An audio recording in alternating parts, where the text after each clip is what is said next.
इस तकरीब का अख्ताम मैं करना चाहूँगा जनाब सलीम साहब जो कि हाई कमिश्नर हैं और पाकिस्तान के और माशाल्लाह कम्युनिटी के साथ वेल कनेक्टेड हैं और इनकी जो है ना ये अपनी तारीफ़ ये ख़ुद है जिस तरीके से ये कम्युनिटी के साथ कनेक्टेड हैं। तो मैं जनाब सलीम साहब हाई कमिश्नर पाकिस्तान इनको दावत देता हूँ और साथ साथ आपसे ये भी गुजारिश करूँगा कि अगर आप इस प्रोग्राम के हवाले से आपका फ़ीडबैक हमारे लिए बहुत अहम है, ईमेल करके हमें फ़ीडबैक ज़रूर दे दीजिएगा और इसको हम किस तरीके से और बेहतर तरीके से हम जो है ना फ्यूचर में जो है ना ऑर्गेनाइज़ कर सकते हैं। जनाब सलीम साहब।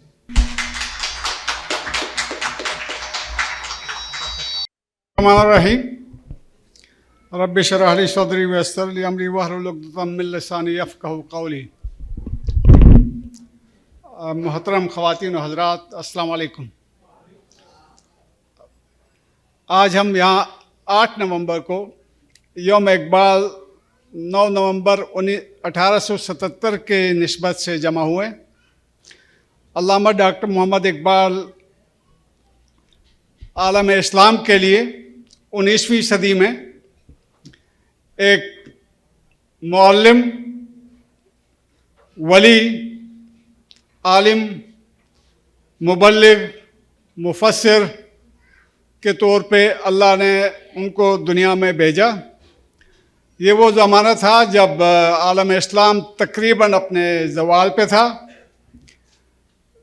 20-21 साल की उम्र में वो पाकिस्तान सियालकोट के रहने वाले थे और इब्तदाई तालीम में उनका जो ज़िंदगी में बुनियादी किरदार अदा किया वो उनके उस्ताद थे सैयद मीर हसन साहब, जो कि आलिम दीन थे। उनसे उन्होंने फ़ारसी सीखी, अरबी सीखी और उर्दू सीखी और 21 साल की उम्र में वो हाइडेलबर्ग और म्यूनिख गए और लंदन गए और वहाँ से उन्होंने सन 1902 में पीएचडी करके वापस आए। इस दौरान क्या हुआ ये आप लोगों को पता होना चाहिए। हम सब बरसगीर पाक व हिंद से ताल्लुक़ है हमारा। वो जब 8 साल के थे तो 1886 में पहली मुसलमानों के लिए अलीगढ़ यूनिवर्सिटी बनी। 1857 में इकबाल के पैदा होने से 20 साल पहले जो बरसगीर पाक व हिंद में सरकारी ज़बान थी फ़ारसी और अरबी और उर्दू, उसको ख़त्म किया गया था और हिंदी और अंग्रेज़ी पे लाया गया था। और मुसलमानों के लिए पहला चैलेंज ये बन गया, ये तो हम अंग्रेज़ी स्कूल में जाएंगे नहीं या जा ही नहीं सकेंगे। तो इस बात को 28 साल गुजरे रियलाइज़ होने में और जाके 1885 में अलीगढ़ यूनिवर्सिटी बनी और उसमें वही सिलेबस जो कि मुसलमान तलबा जहाँ पे एडमिशन ले सकें। 1906 में जब वो वापस आए पीएचडी करके बरसगीर पाक व हिंद, तो ऑल इंडिया मुस्लिम लीग बनी, एक सियासी जमात।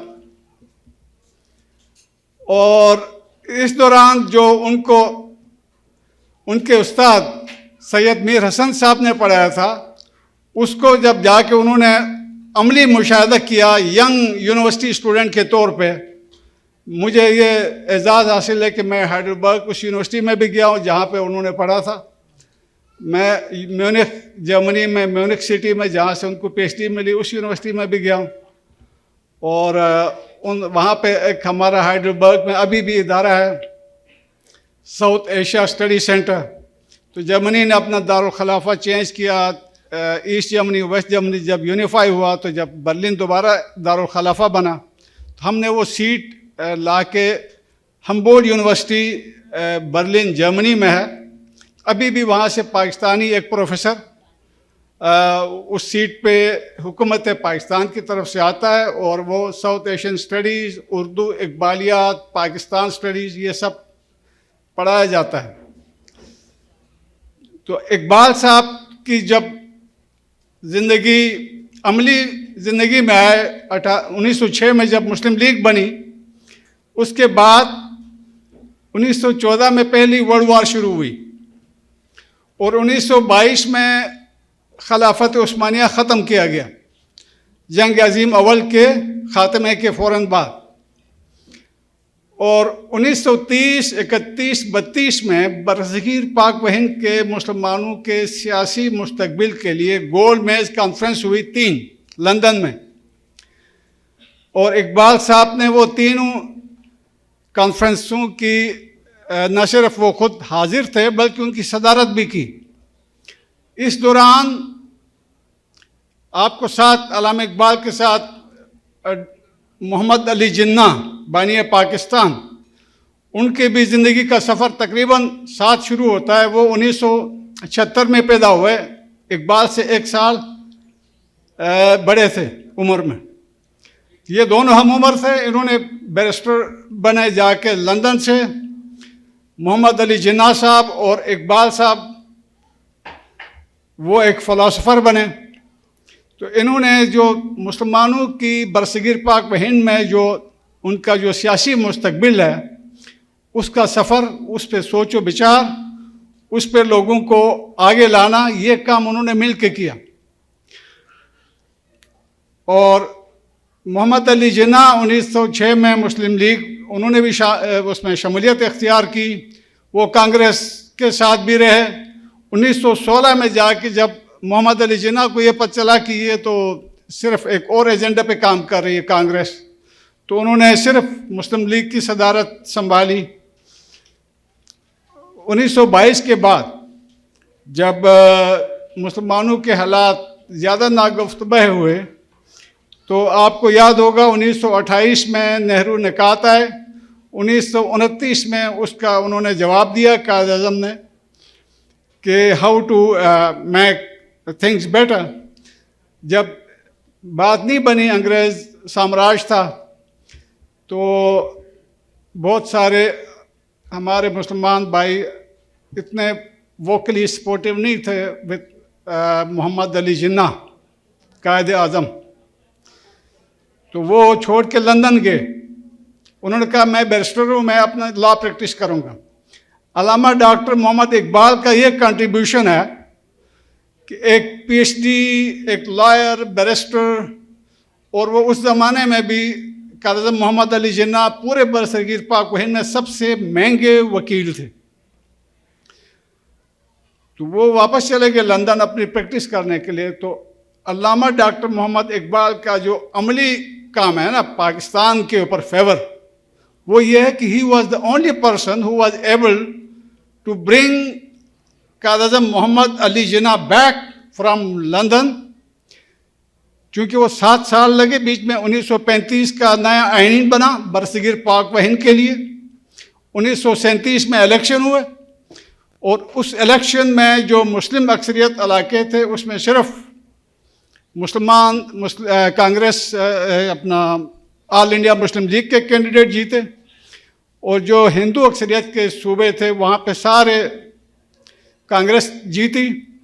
1937 में जितना जो प्रोविंशियल गवर्नमेंट्स थी पूरे बरसगीर पाक व हिंद में, उस इलेक्शन के बाद जो हालात मुसलमानों पे गुजरे बरसगीर पाक व हिंद के हिंदू अक्सरियत सूबों में और इलाकों में, उसका नतीजा ये हुआ कि 1939 में 2 साल बाद बरतानवी साम्राज्य को वो सारे इलेक्शंस को डिज़ोल्व, तमाम असम्बलियों को डिज़ोल्व करना पड़ा। और उस दौरान ये वो ज़माना है 1937 में जब अल्लामा इकबाल ने अपनी वफ़ात से 1 साल पहले कायद आज़म साहब को इस बात पर राम कर लिया था, राज़ी कर लिया था कि he has to come back and he has to lead the Muslims of South Asian subcontinent. और हमारी बदकिस्मती ये है कि अल्लामा डॉक्टर मोहम्मद इकबाल 61 साल की उम्र में 1938 में ही लेफ्ट दिस वर्ल्ड।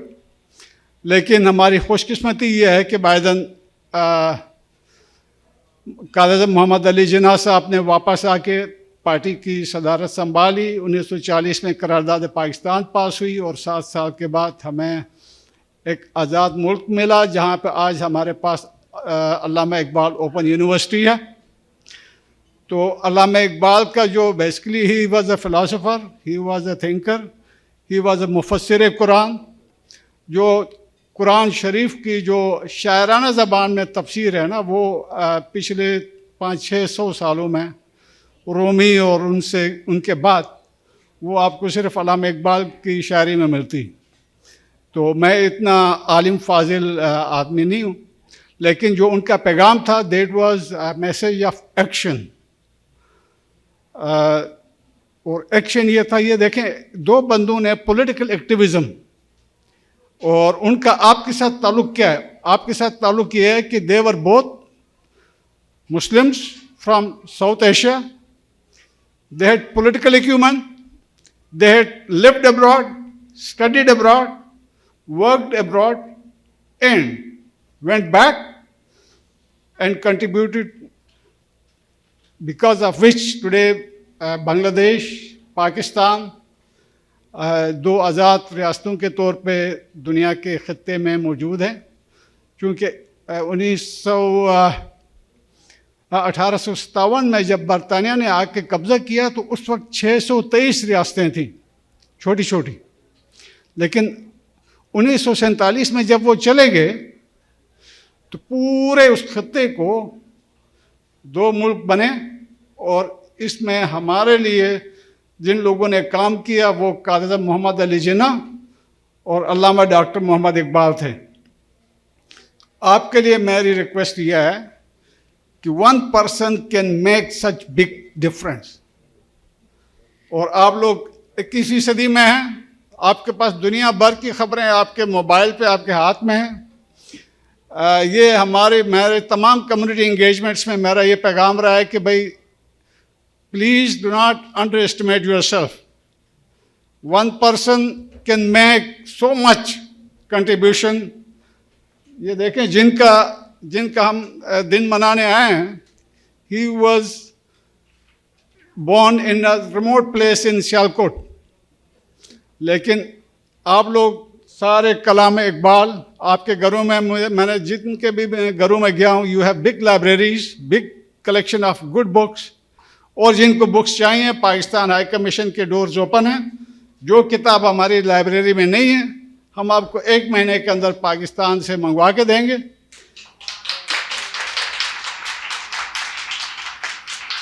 अभी भी मतलब जुमेरात को भी जो मैं और नाहिद बात कर रहे थे, जो बैग आ रहा है उसमें 90 किलोग्राम हमारा डिप्लोमेटिक बैग है, वो 90 किलोग्राम बुक्स हैं।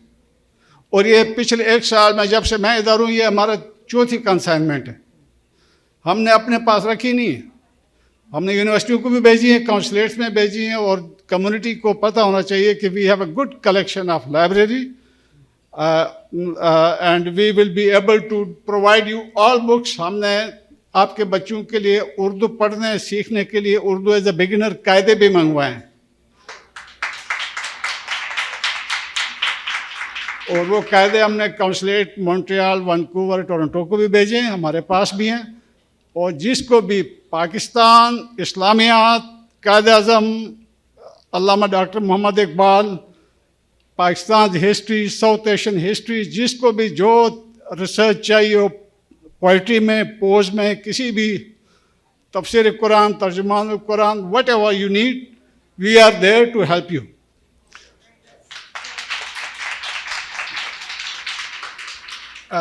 The last point I want to make is I want to, चूँकि यहाँ पे तमाम कम्युनिटी एसोसिएशंस के रिप्रेजेंटेटिव्स बैठे हुए हैं, our doors are open।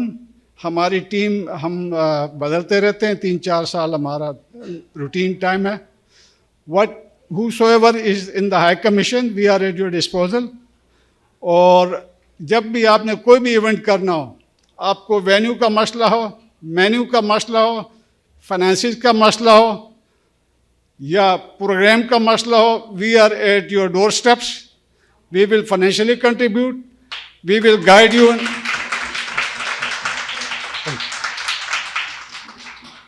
we will plan together, we will execute together, we will participate together, and we will invite Canadians। हमारी जो होस्ट सोसाइटी है ना, we have to engage with them, we have to enhance our engagement with them।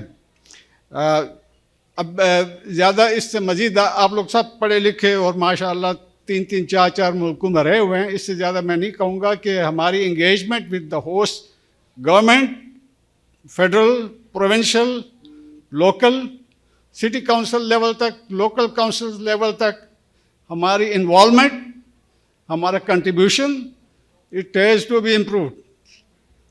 And whatever we can do in connecting you to the business community, to the political community, to the economic community, to the civil society, to media, we are there to connect the community with the relevant Canadian authorities. You have to make your mark and you have to excel. हमारे लिए खुशी तब होती है जब हमारा एक एक बच्चा, एक खातून, एक बुजुर्ग, एक यंग एम्प्लॉय, एक young university student, when you people excel, that is a source of pride for us.